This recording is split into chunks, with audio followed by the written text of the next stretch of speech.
So fucking with them, yeah, my money gets up. I used to work for my money, now my money working for me. Boy, I'm something like a plug. Grinding to get it, the rest is your business. I ain't on that block, I here hustling drugs. So when that fetty confetti, got honeys hot and heavy, ready to leave out this club. Gotta get it 24/7. While you boys sleep, I'ma eat. Yeah, I might try and make it to a meal. Matter of fact, make it to a 3. Pulled up so damn clean, shitted on them, no TP. They tryna figure what the lick reads, so the 45 where they hit D. It's the Make It to a Millie podcast with Dov. Today I got my guy Trey Crampton with us. My guy Trey Crampton is a videographer. He's doing some stuff right now with G. Scott from Ohio State. Stroud over the middle to a wide open receiver and a first down. That's Scott, the tight end, with the reception. Well, this is pretty easy. Flat hook, just an easy release right up the hash marks and find that void and settle right down. Don't need to cover yourself. If you continue on in your route. And he also does wedding photography and videography and music videos. Tell him about yourself, Trey. Yeah, you pretty much covered it. I do wedding videos are my main thing. I just linked up with G. Scott Jr., his official videographer now, so all of his video content is done by me. But yeah, it's pretty much the gist of it is wedding videos and working with him now full time. Okay, so tell him how you got into the videography. I know back in the day, like, we had a little rap scene in Marion, and we were lacking a good video guy. And I know I had came in, had got a little camera, and it was all right. But then when you came in and you had your setup, man, you honestly have and still have the best videos I've seen that's ever came out of Marion. I appreciate that. It started off, the very first thing I started off doing was music videos, and kind of went away from it here and there, started it back up, stopped, started it back up. I had a full-time job at the time, working as a corrections officer out the prison, so I would just do it in my free time as a hobby. Realized that some of the artists around here weren't some of the best clients to work with, so that's when I kind of transitioned to doing promotional videos for small businesses around here and everything. Okay. And speaking on, like, so, you know, I had a studio for the long. I ran a studio in town for maybe 10 years at a different couple locations. And like you said, man, it's just like breaking out of that local music scene. Like I said, I ain't saying nothing about nobody, because I love all my artists I work with. I work with everybody in town, right. You know what I'm saying, and all over Ohio. But it's like you get to a point where you working with people that ain't humble, you know what I'm saying, and expecting you to do everything for them, and don't want to get out. And it's like you want it more than they want it for themselves, you know what I'm saying? Right. Yeah, you feel underappreciated. Yeah. You feel underappreciated for what they're asking you to do, like, because video has a lot to do with somebody's platform taking off. Yeah. Because somebody wants to, because people who are watching and listening to your music, they want to see a face behind the music that they're listening to. Yeah. The videographer is responsible for giving them that face. Yeah, and especially in the age of social media, the video is everything. That's how the artist is actually being presented and seen across the world. You know what I'm saying? Right. And I know exactly, that's why I really got out of the videos, because it was like nobody wanted to pay. They don't realize that a cheap setup is $5,000-$6,000, you know what I'm saying, and want to pay you $100-$200 a video, which I know they're on a budget, but at the same time, if you, like you said, it's a demanding job. Mm-hmm. They want you on the video shoot 10 hours. Yeah. You know what I'm saying? They want to give you $100. Yeah, it just isn't worth it at the end of the day. For everything you're getting asked to do, it just isn't worth it. Yeah, and it really isn't. So how did you go from shooting rap videos to shooting wedding footage? What made you think of that? I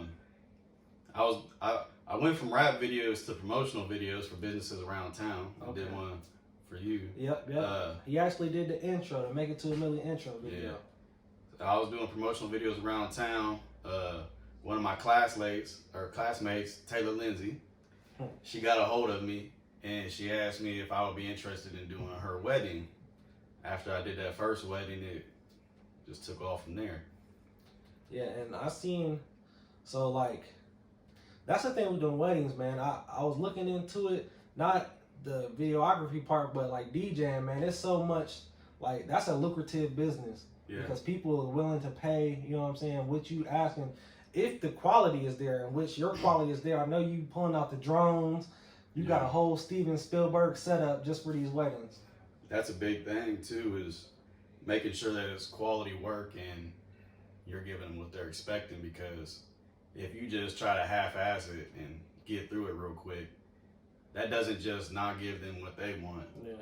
That's going to be less clients for you, because you got to think of it as an investment every time you do somebody's video, because however good that video looks, that's going to bring in more clients.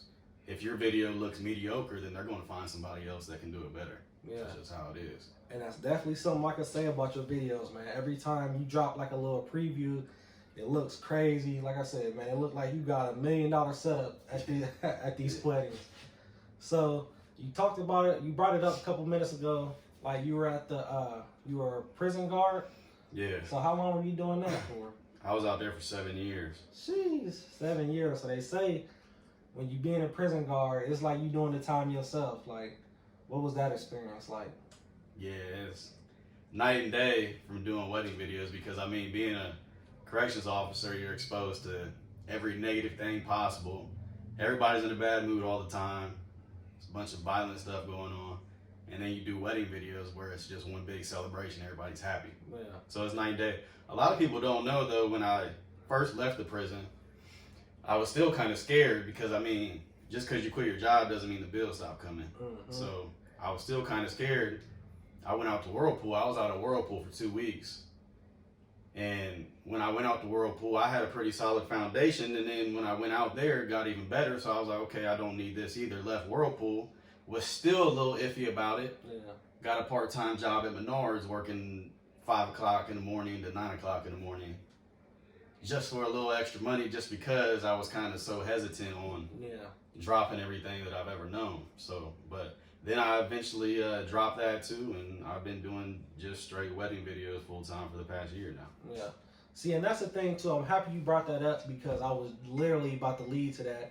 Like, people don't realize how much of a jump and risk you're taking once your side hustle can become your main career. Like, they don't realize, like, man, that's a scary. It isn't like it's just I'm just about to do it and do it. Like, you kind of gotta, you know what I'm saying, like, you testing the water, you stick your toe in, and you see, and you start easing into it, and you realize, like, man, I could really, if I work hard, I could really make a living at that. And I noticed that you, like you said, that's all you've been doing for the last year, is just wedding videos. Yeah. And well, yeah. Society has molded people into a routine of thinking that they have to rely on an employer. Yeah. Everybody has the mentality of, I need to find a great job, instead of I need to create a great job. Yeah. And I think that's really like the old way of thinking. Like, so our parents, and there's nothing wrong with that. There's nothing set up that 401k, having that good insurance, you know what I'm saying? And knowing what you're doing every day, knowing what you're going to make in a week, a month, a year. There's nothing wrong with that. Right. But it's just something about that entrepreneur, like, the harder I work, the more I can make. You can't say that at a job. You know what I'm saying? Yeah. Well, yeah, people don't understand, like, that whole entrepreneur spirit, man. It's something about being an entrepreneur, getting it on your own, you know what I'm saying? Getting it out the mud and really finding a way. And it's when it works, how you want it to work, how you plan it out in your head, and everything is starting to work, like, there is no better feeling than that. Yeah, it's a great feeling. Great feeling. And just not having to answer to nobody else. Yeah. And if you have an idea to make your business better, then you're able to implement it. Unlike working for an employer, you might go to your manager, tell them an idea that you have to make the workplace better, and they kind of just brush it off. Mm-hmm. And I know it was like maybe about a month ago, man, I had got offered a position, like helping my buddy run a company in Columbus, and it was like a 6-figure position. Right. And it sounded good, but I'm like, man, the position I'm in right now, like, I don't have to, if I don't feel like coming into the shop or doing nothing with the trucking, like, I don't have to do it. And actually, it's all just a phone call. The trucking, I literally answer a phone call my drivers, and the same with the shop. Like I don't really gotta be at the shop no more. And I got a couple online businesses where I'm really could just sit on the couch. I don't have to leave the house, and there is no better feeling than that at all. Like, you know what I'm saying? If I'd have took that position, it would have been a 9 to 5. I'm clocking in. It would have been good money, but like you can't beat the position I'm in. And I know you feel the same way. Like just only having to work them weddings, weekends, and getting your time during the week and chilling out. Yeah. I mean, you're pretty much betting on yourself. You're betting on yourself because I mean, like you said, you had that offer for that job, which was a 6-figure position, but you plan on making way more than that with what you got on your own. Exactly. So, and that's the thing too, man. I heard somebody say, don't let 100,000 stop you from $1 million. Yeah. That's why the show's called Making It to $1 Million, not Making It to 100,000. You feel me? That's why the show's called Making It to $1 Million. Because there's going to be certain, and I feel like that really, there's going to be bumps. There's going to be, what should I say? It's going to be things in you know, when you're on your journey, it's going to be little stop-offs that stop you. Like, come over here, man. I got $250,000 for you if you do this with me. And you might stop because you was trying to get to that point. But, I mean, in the grander scheme of things, like I said, you're trying to make it to that 7-figure point. But it's hard, you know what I'm saying? You're grinding it out and you don't feel like waiting. So you go over here, take this shortcut. Now you stuck in a position, and we was talking about this, I talked about this with Rance, is sometimes money locks you into a position. And you know what I'm saying? Like you get comfortable and it locks you in. Yep. Now you're a slave to that amount. And that's what being an entrepreneur is about, is not being a slave to a certain amount of money. It's limitless, you know what I'm saying? Right. And that's kind of like how it was when I was working out the prison, because I was making really good money out there, but I was also working crazy hours, all kinds of overtime. Yeah. And all you seem to focus on is all that money you're bringing in, but you forget that you're not actually even living a life. Yeah. So, yeah, it's 10 times better the position I'm in right now. I don't want to talk about my finances too much, but I'm making more money than I was out there, and I got 10 times more free time. You see what I'm saying? And that's that entrepreneur, man. Just, like I said, he's making way more money, and he has 20 times more freedom than being locked away in that cell with some inmates. Right. So how's your support system? Like your family, friends, like how they support you through this? Because that's something I didn't talk about last time. But how is your support system? It's been good for the most part. I mean, understandably so. In the beginning, people kind of looked at me like I was crazy, because I just decided one day, I was like, man, it was when all the COVID stuff started happening, and they started trying to change a bunch of stuff out of the prison, and it just wasn't going in a good direction. So yeah, I was trying to get out there as soon as possible. And I was just like, man, the wedding stuff was starting to take off. I mean, it was still slow because it was right when that COVID stuff started. So it was still kind of slow, but I was like, man, I feel like all the time I'm spending in here working for this place, I could be invested in that time into my craft and finding more clients. Because I mean, there was numerous times I couldn't have my cell phone because it was a prison. Yeah. I couldn't have my cell phone in there. People would get a hold of me to do their wedding video, but by the time I got out and got to my cell phone, they got somebody else because I wasn't able to respond. Mm-hmm. So you sit here and give everything to this employer, and you're sacrificing your own dreams. In the meantime, you can't do that. All right, so let's get more in depth with G. Scott Jr. and Ohio State thing. So how'd you land that position? G posted a link to fill out an application on his Instagram to be his personal videographer. And I looked at it for real and seen that dude had over 50,000 followers, and I was like, man, chances of getting this probably ain't that big, but the only way you know for sure you're gonna fail is if you don't try. So filled it out, and he's seen some of my work. Me and him FaceTimed a couple times because he wanted to make sure that whoever he had was going to be with him for the long run. Yeah. He didn't want somebody that was just going to be able to do it for a certain amount of time and then they was going to have to take off. Yeah. He didn't want to jump from different cameramen that didn't know what he wanted. Mm-hmm. And I told him, I was like, I see your vision, and I see where you're trying to take it, and I think the reward is worth the risk. So, and me doing weddings just on the weekends, I have that availability throughout the week to go down to Columbus or have him come here like he did a couple of weeks ago to do the video. So, okay. So that's all part of that NIL deal and everything. He was allowed to get a videographer and everything. Yeah, mainly most of the stuff we're doing is for his YouTube channel. Okay. But there is something that I didn't know that he was telling me about, is that the NIL companies that they have deal with, they give them a budget for their cameraman. Okay. So one of the next steps he is planning on doing is adding me to his NIL contracts as his cameraman, so that that budget they give him, he can just give to me. But like the main thing we're focusing on right now is trying to push these YouTube videos. The goal is 50,000 subscribers by the end of the year. Okay. So, and that's reachable, man, for a person like that. Yeah. And like a person like you with your quality, man, that's really reachable. Yeah. Especially a Ohio State player, you know what I'm saying? Yeah. So that's reachable, man. So like, will you get like, so does that include any like game day things or anything like that?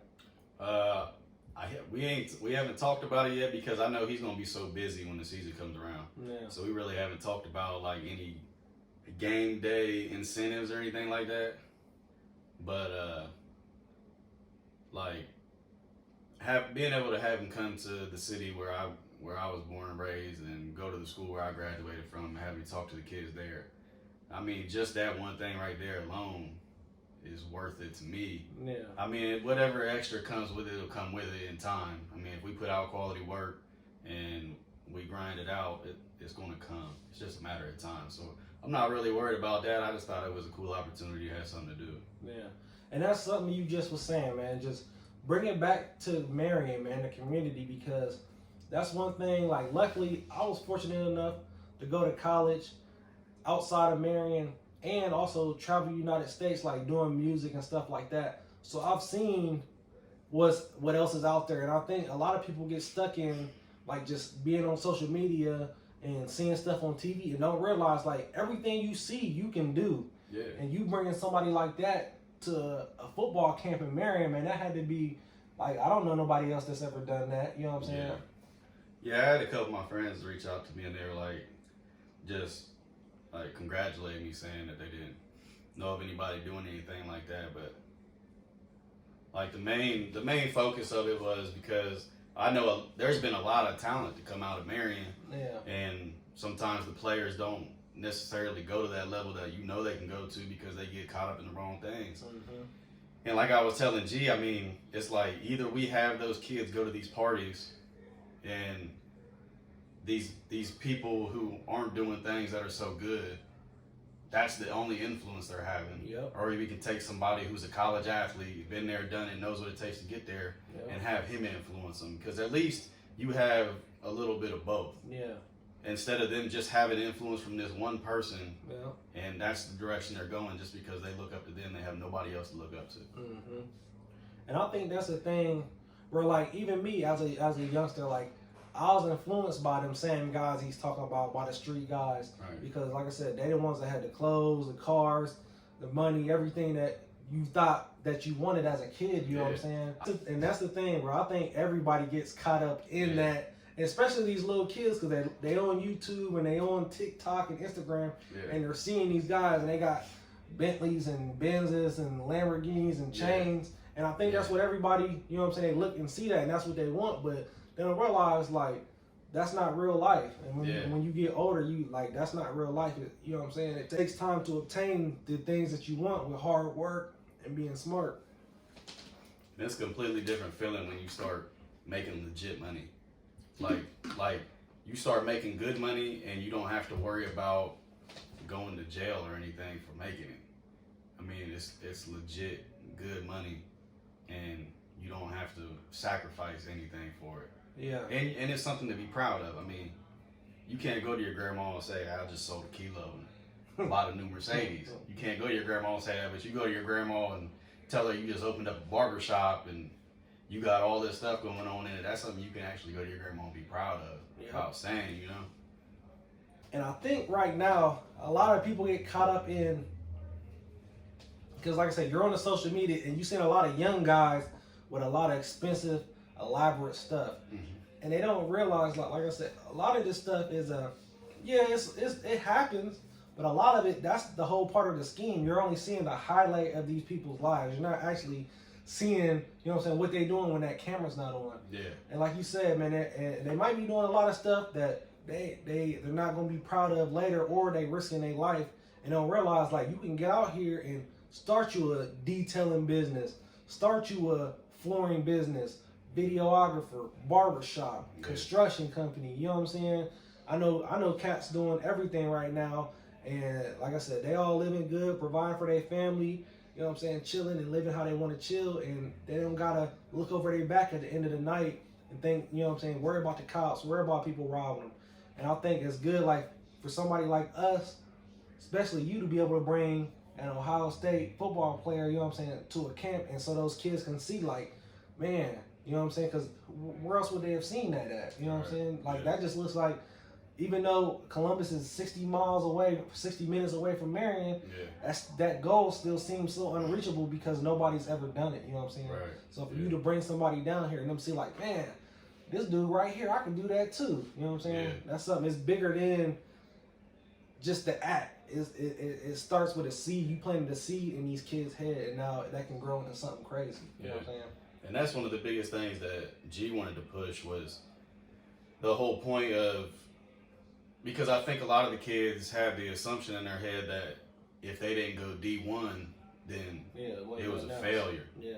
Which, what he was telling them was, if you put in the work, you can go from D3, D2 to a D1. If you put in the work and you shine, you can go from D3, D2 to a D1, but you got to be putting in the work, though.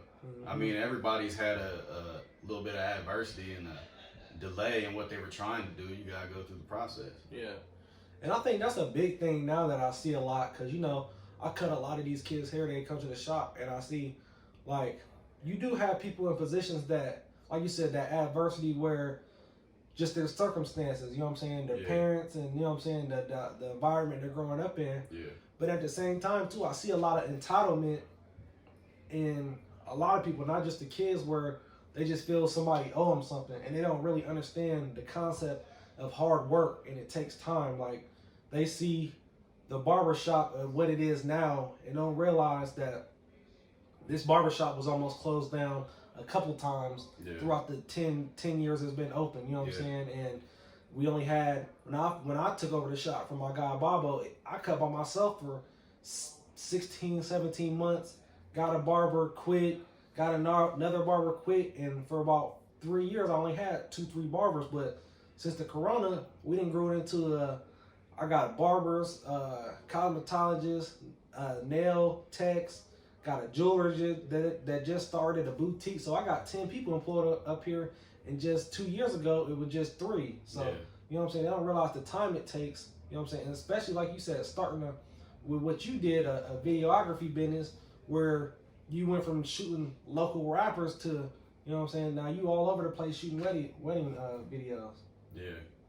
It's and like, you know, it was probably at least 4 or 5 times where I would really like, okay, I want to get into the video stuff, and then it didn't go how I wanted it to go, so I would sell all my equipment, go back to working my job, and then I go through that phase again where it's like, no, I want to do the video stuff, and I get all the equipment again just to resell it again, just because it wouldn't take off like I wanted to. But in doing all that, I gained experience though, and finally, I mean, I don't even want to take the credit for it, because if I wouldn't have got that blessing of that first wedding, Lord knows where I'd be right now. Because I mean, the most important thing in that field is having a portfolio to show people. Yeah. Because I mean, you can tell people that you can do something, but unless you have proof that you can do it, they're not about to pay thousands of dollars. Yeah. So. But yeah, like you were saying, man, having that portfolio, people don't understand. Like, it's funny because you know, I got guys that tell me their ideas and everything, and feel they should be here, and it ain't working for them. But it's like not to be rude or nothing, but it's like, what have you done? Like, you don't have a portfolio, you aren't putting in the work. People think you need a bone thrown at them, you know what I'm saying? But like you said, that first wedding you did, that first wedding you did such a great job. You set the precedent for you to keep getting more jobs. You know what I'm saying? And now, like I said, you building up your portfolio and getting bigger and bigger weddings. Like, you got to put the work in first, man. Yeah. I mean, a lot of stuff that I was doing in the beginning, I was doing it for dirt cheap just so I could build my portfolio up. Yeah. Because at that point, if you're trying to build a business from ground zero, at that point, you got to do some stuff for either free or dirt cheap just so you can build your portfolio up, because it's an investment more than you taking a hit to your pockets. I look at it like it's more of an investment, because once you might be doing these videos for cheap right now, but once you get that portfolio built up, it's all going to come back tenfold, because now you have that portfolio to show people. Your work's going to show for itself. You're going to make all that money back. Yeah. And that's the thing, man. They don't realize, a lot of people don't realize, like you said, bro, putting that work in, and sometimes you do got to do it for a little bit cheaper than you want it to. Yeah. But it, like you said, man, it all adds up at the end of the day. You know what I'm saying? And it's about, you got to see, you got to know what you doing now and your goals now, but you also got to have that mind to be able to see in the future of being, all right, is this going to get me to where I need to be, you know what I'm saying, on that next level. So you're exactly right, bro. You got to, sometimes it's give and take with this stuff, man. Yeah. Yeah. So what's one thing that you would say to like an aspiring entrepreneur that's trying to get off the ground? I ain't gonna tell nobody that if you got something that you want to do or a dream that you want to chase, something like that, I ain't gonna tell nobody to just quit their job and go do it out of nowhere, because that just isn't smart. Yeah. But if there is something that you have in mind and you're really passionate about it, because you got to make sure you're passionate about it. There's no point in leaving a job that you don't like to do something that you don't like. Yeah. You got to be passionate about it and make sure that you have a good foundation before you leave. But don't let your current job keep you from building that foundation. Yeah. Once you get that foundation, to make that leap. If it don't work out, then it don't work out. Yeah. I mean, there's no I don't even know the word I'm looking for. There's no yeah, I lost it. But I'm all right, we're gonna jump off of that though.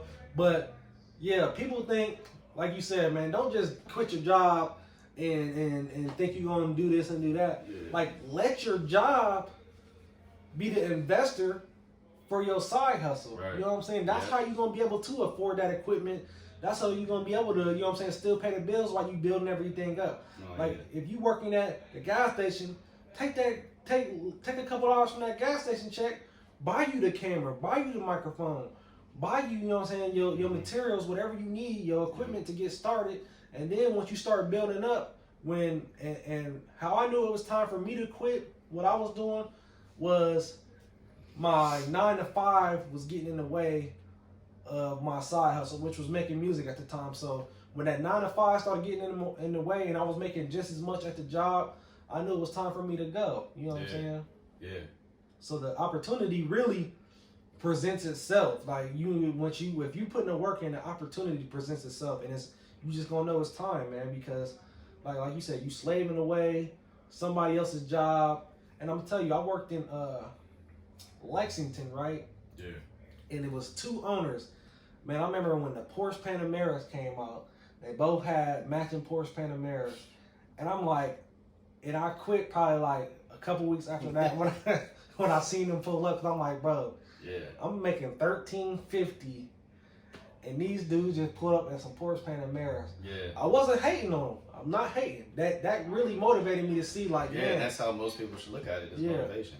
like I could do this too if I just put time. And these guys was older. They wasn't no 30-year-old guys. These was 50-year-old men. You know what I'm saying? 2 brothers that owned this company. So it just showed me, like, it's going to take time to get where you want to be, but it's not going to happen overnight. Yeah, there ain't nothing wrong with failing either.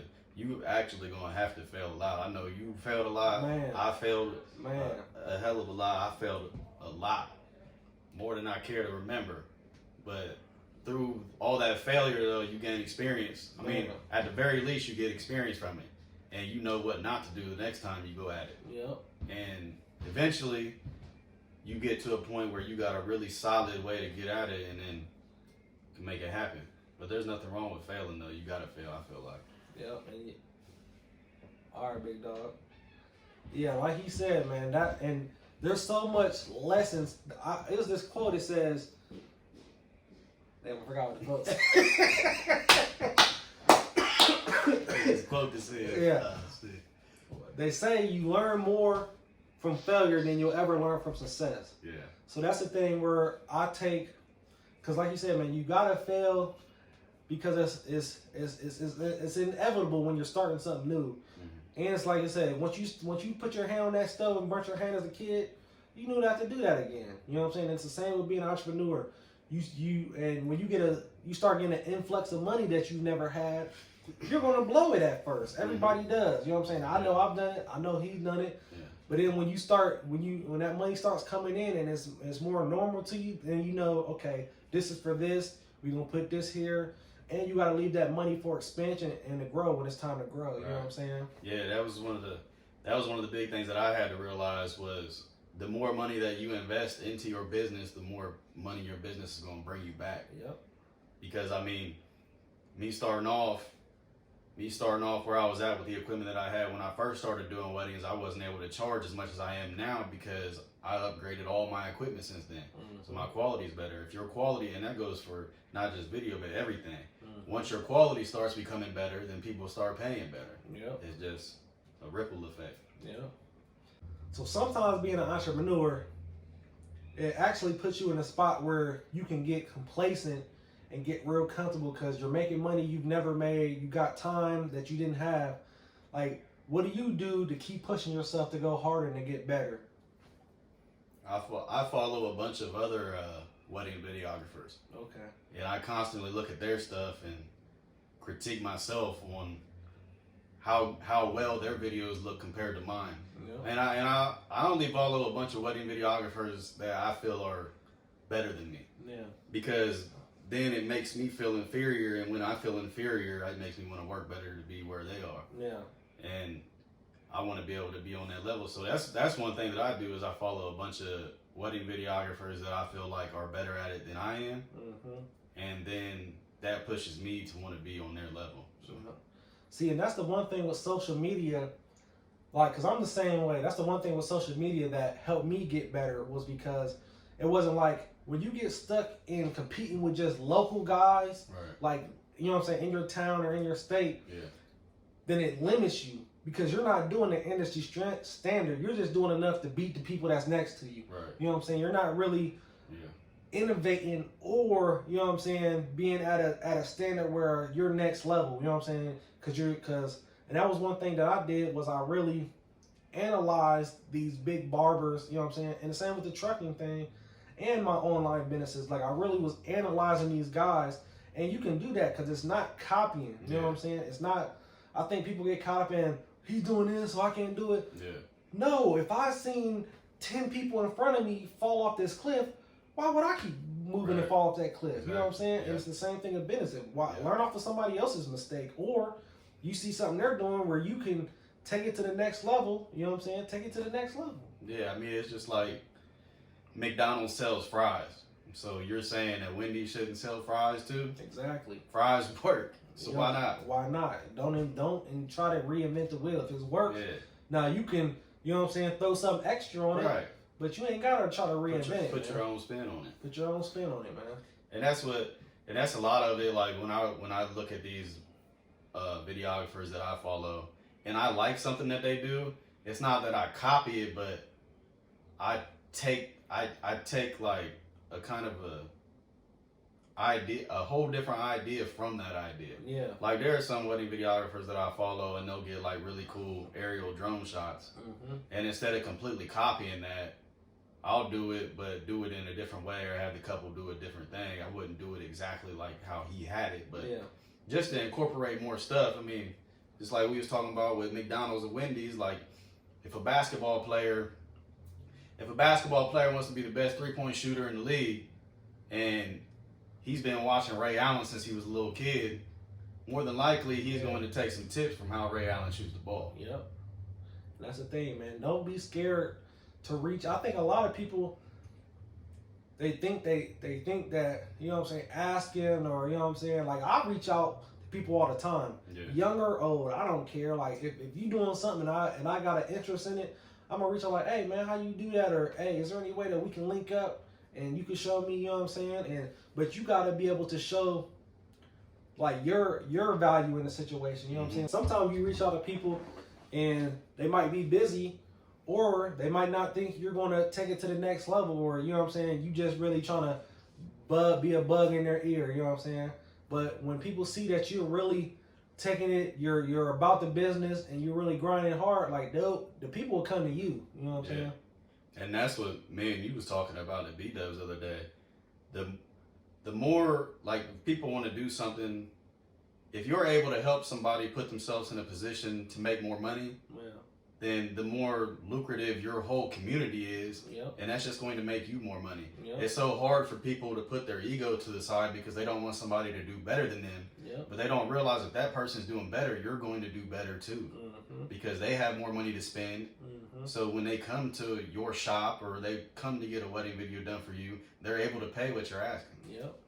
Yeah, and I think that's the thing too, like, where only real entrepreneurs know that, you know what I'm saying? Like, I don't know nobody, I know a couple cats that be hating, but I don't really know nobody that's getting money and don't want nobody else to get money, because that's the thing. When everybody's getting money, it's more money that, you know what I'm saying, they could potentially spend with you. It comes back. It comes back. It's a cycle.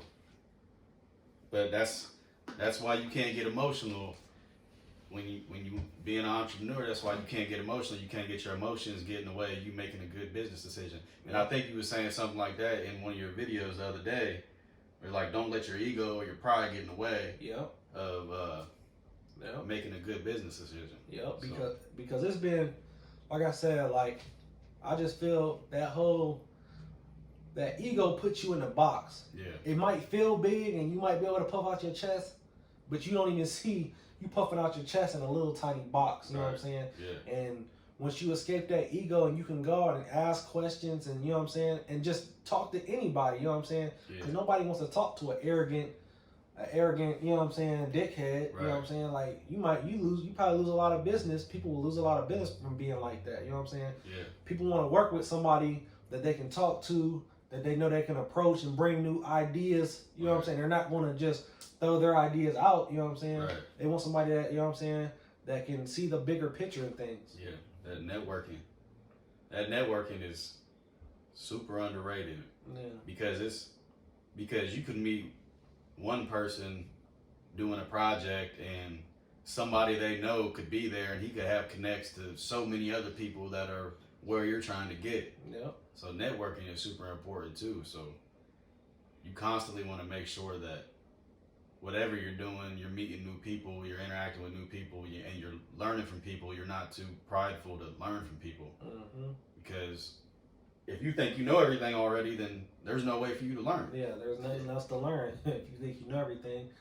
And it's like he said, man, that networking, you don't even realize how much, once you really get yourself out there, it's like the doors just open themselves. God just lets you in all these doors because he knows you got the right heart and you're gonna be doing what you're supposed to do.